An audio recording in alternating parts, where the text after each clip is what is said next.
Hello guys, in today's video I talk about how to fix Rednote notifications not showing problem. So the answer is easy, just go to the settings and then scroll down to the apps section and then go to the search and search Rednote, and next go to the storage, and here you will find this clear cache option. Click on it.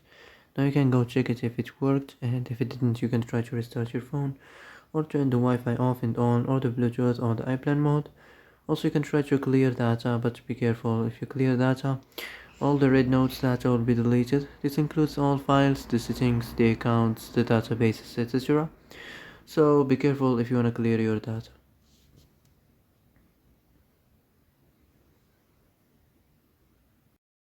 So that's it for today's video. I hope this is the answer you've been looking for.